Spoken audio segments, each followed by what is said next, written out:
Hi గారు, welcome to our channel. ప్రస్తుతం మనతో పాటు దాము బాలతి గారు సీనియర్ జర్నలిస్ట్ ఉన్నారు. వాటితో ఒకసారి మాట్లాడదాం. సార్ నమస్కారం. సార్ నమస్తే సార్ విజయసాయి రెడ్డి దగ్గరికి ఈడీ వెళ్ళింది, ఆయనకు నోటీసులు కూడా జారీ చేసిందని చెప్పేసి వార్తలు వస్తున్నాయి సార్. మరి అసలు ఈడీ ఏ కేసు మీద అయితే నోటీసులు ఇచ్చింది, అరెస్ట్ చేసే అవకాశం ఏమన్నా ఉందా sir?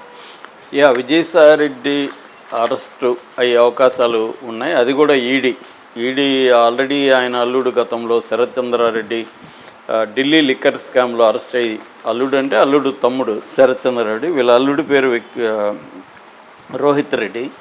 So Aurobindo pharma director, ఆయన అరెస్ట్ అయ్యి జైలుకి వెళ్ళాడు.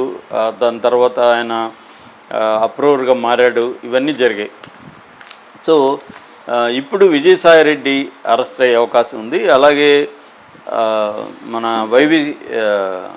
వైవి సుబ్బారెడ్డి వాళ్ళ కొడుకు వైవి విక్రాంత్ రెడ్డి కూడా అరెస్ట్ అవుతాడు. వీళ్ళిద్దరికీ ఈడీ నోటీసులు ఇచ్చింది. ఇప్పటి వరకు వీళ్ళ నోటీసులకి మేము ఇప్పుడు బిజీగా ఉన్నామని సమాధానం ఇచ్చారు తప్ప వెళ్ళలేదు. సో ఇప్పుడు కానీ లాస్ట్గా మళ్ళీ విజయసాయి రెడ్డికి ఈడీ నోటీసులు ఇచ్చింది. ఈ నోటీసులకు కానీ ఆయన స్పందించి విచారణకు వెళ్ళకపోతే మాత్రం విజయసాయి రెడ్డిని అరెస్ట్ చేసే అవకాశం ఉంది అనేది వార్తలు వస్తున్నాయి. అసలు ఏ కేసులో విజయసాయి రెడ్డికి ఈడీ నోటీసులు ఇచ్చింది, విజయసాయి రెడ్డి చేసిన తప్పేంటి అనేది మనం చూద్దాం.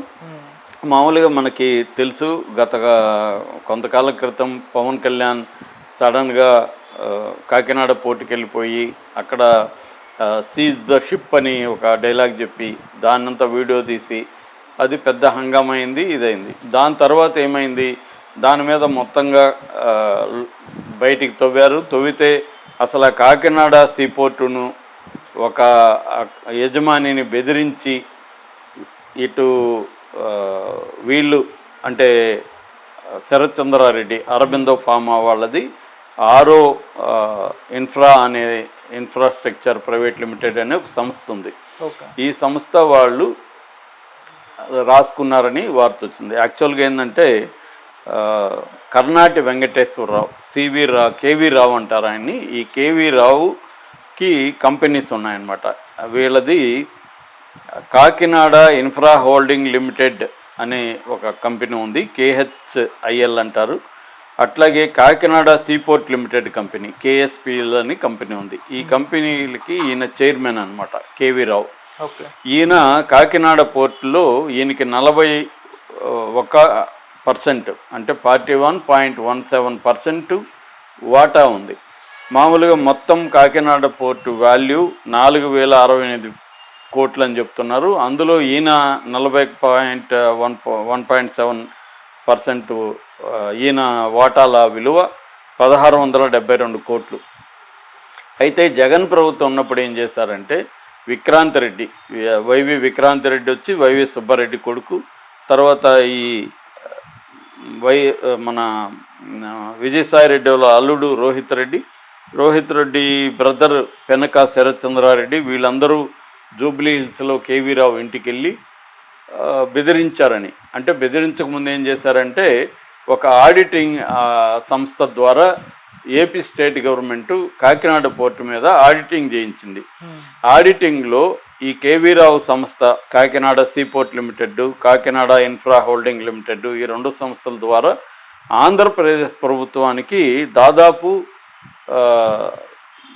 1000 కోట్లు అంటే 965.65 లక్షలు 965 కోట్ల 65 లక్షలు నష్టం చేశారు అన్న ఒక నివేదిక రెడీ చేయించి ఆ నివేదికని కేవీ రావుకు చూపించి, మీరు ఇంత దాదాపు 1000 కోట్లు మీరు నష్టం చేశారు గవర్నమెంట్కి, మీ మీద చర్యలు తీసుకుంటారు, కాబట్టి మీరు మాకు అమ్మేయండి, మీ మీద చర్యలు ఉండవు అని చెప్పి బెదిరించి 1672 కోట్ల విలువైన తన 41.17% వాటాల్ని వీళ్ళ పేరు మీద రాసుకున్నారు.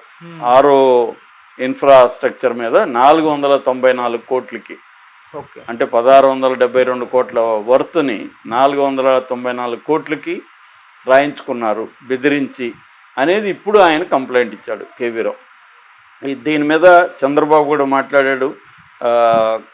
వీళ్ళు గతంలో ఇట్లాగా ప్రైవేటు వ్యాపారస్తుల్ని వీళ్ళందరినీ బెదిరించి జగన్ ప్రభుత్వం ఇలాగ చేసిందని చాలా ఆరోపణలు వచ్చాయి. ఇక్కడ కూడా మనకు ఫోన్ ట్యాపింగ్ విషయంలో కూడా ఇలాంటి ఆరోపణలు చాలా వచ్చాయి కదా. వ్యాపారస్తుల్ని బెదిరించి కొన్ని కంపెనీలను బెదిరించి ఆ కంపెనీల వాటాలని తమ పేరుతో రాసుకోవడం అనేది ఇక్కడ కూడా ఫోన్ ట్యాపింగ్ కేసులో కూడా బయటపడ్డాయి.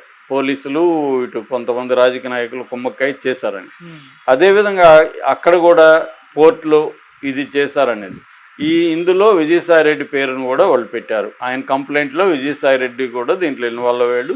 సో నన్ను వీళ్ళందరూ కలిసి బెదిరించారు. సో నువ్వు గవర్నమెంట్కి 1000 కోట్ల నష్టం నీ కంపెనీ వల్ల జరిగింది కాబట్టి మేము నీ కంపెనీని సీజ్ చేయడం ఇవన్నీ చేస్తారు, నిన్ను కూడా అరెస్ట్ చేసే అవకాశం ఉంది, అవన్నీ చేయకూడదంటే నీ వాటాలను మాకు ఇచ్చేయని చెప్పి ఆయనకుండే 41.17 వాటాలని వీళ్ళు రాసుకున్నారు. మిగతా వాళ్ళ వాటాలు అలాగే ఉన్నాయి. విఆర్ ఇన్ఫ్రాస్ట్రక్చర్ ప్రైవేట్ లిమిటెడ్కి 30% వాటా ఉంది.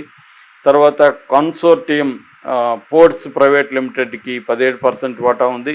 సౌత్ ఇండియా ఇన్ఫ్రాస్ట్రక్చర్ డెవలప్మెంట్ కంపెనీకి 11% ఉంది. ఇలాగా మిగతా కంపెనీలకి కాకినాడ సీపోర్ట్లో వాటాలు ఉన్నాయి. కానీ ఈ 41.17% వాటా ఏదైతే ఉందో కేవీ రావుది, దాన్ని విజయసాయిరెడ్డి అల్లుడికి బ్రదర్ అయిన శరత్ చంద్రారెడ్డి కంపెనీ ఆరో ఇన్ఫ్రా ప్రైవేట్ లిమిటెడ్ కంపెనీకి రాయించుకున్నారు 494 కోట్లకి. ఇది కేసు అనమాట. అయితే దీంట్లో మామూలుగా అయితే ఈడీకి పని లేదు. ఈడీ ఎప్పుడు ఎంటర్ అవుతుంది? ఈడీ అంటే ఏంటి? Enforcement directorate. ఎన్ఫోర్స్మెంట్ డైరెక్టరేట్కి పిఎంఎల్ఏ చట్టం అంటే prevention of money laundering act, ఈ చట్టం కింద వాళ్ళు వస్తారనమాట. అంటే ఈ చట్ట ప్రకారం investigative agency ED. So ED ఇప్పుడు ఎందుకు వచ్చిందంటే దీంట్లో మనీ లాండరింగ్ ఉందని. అంటే ఈ డబ్బులు చెల్లించారు కదా, ఇది అక్రమ డబ్బులు, ఇది విజయసాయిరెడ్డికి కూడా వాటా ఉంది అని చెప్పి వచ్చారు. ఎప్పుడైనా మనీ లాండరింగ్ అంటేనే డర్టీ మనీని లాండరింగ్ చేయడం, క్లీన్ చేయడం. అంటే అక్రమంగా సంపాదించిన డబ్బుని లీగల్గా మళ్ళీ దాన్ని లీగలైజ్ చేసుకోవడం. దానికి ఇంటర్నేషనల్గా ఒక నెట్వర్క్ ఉంది. దాని మీద నేను ఇంతకుముందు కూడా వీడియోలు చేశాను. సో అలాగా ఇక్కడ ఒక బ్లాక్ మనీని వీళ్ళు వైట్ చేసుకునే ప్రాసెస్ కనిపించిందని చెప్పి ఇప్పుడు వాళ్ళు రంగంలో ఎదిగారు. వాళ్ళు నోటీసులు ఇచ్చారు. సో మనం చూస్తున్నాం ఇక్కడ కూడా ఈ కార్ రేసింగ్లో 55 కోట్లు కేటీఆర్ ఇచ్చాడని ఈడీ కూడా నోటీసులు ఇచ్చింది. అంటే ఎక్కడైనా అక్రమ మార్గాల్లో డబ్బు ట్రావెల్ లేకపోతే డబ్బులు ఇన్వాల్వ్మెంట్ లావాదేవీలు ఉన్నాయనేది వస్తే ఈడీ ఎంటర్ అవుతుంది రంగంలోకి. అలాగా ఇక్కడ కూడా ఈడీ ఎంటర్ అయింది, ఈయనకి నోటీసులు ఇచ్చింది.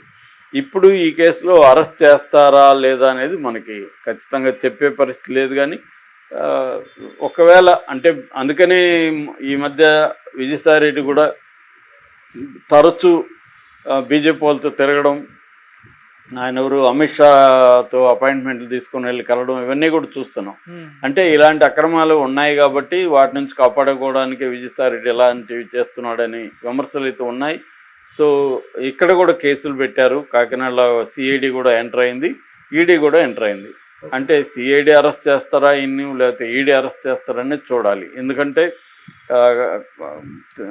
జగన్ తర్వాత నెంబర్ 2 పొజిషన్లో విజయసాయిరెడ్డి కానీ తర్వాత సజ్జల ఇలాంటి వాళ్ళు ఉంటారు కాబట్టి వాళ్ళ మీద కూడా టార్గెట్ అనేది ఖచ్చితంగా కూటమి ప్రభుత్వం అనుకుంటుంది. కాకపోతే టైమింగ్ చూస్తున్నారు ఎప్పుడు అరెస్ట్ చేయాలని, అందుకని కేసులు పెట్టుకుంటా వస్తున్నారు. వివిధ కేసులు ఉంటే ఎప్పుడైనా అరెస్ట్ చేయొచ్చు అని. సో టైమింగ్ని బట్టి ఎప్పుడు అరెస్ట్ చేయాలి, దానివల్ల వాళ్ళకేం లాభం మనకేం లాభం ఎవరికి ఎంత నష్టం ఇవన్నీ బేరీ చేసుకొని చేసే పనిలో ఇటు చంద్రబాబు ప్రభుత్వం ఉంది. కాకపోతే మోడీ ప్రభుత్వం వీళ్ళకి అంటే వైసీపీ మీద ఏ స్థాయిలో వెళ్తుందనేది చూడాలి. ఎందుకంటే ఇప్పటివరకైతే మోడీ ప్రభుత్వం జగన్కి వ్యతిరేకంగా ఎటువంటి చర్యలు తీసుకోలేదు.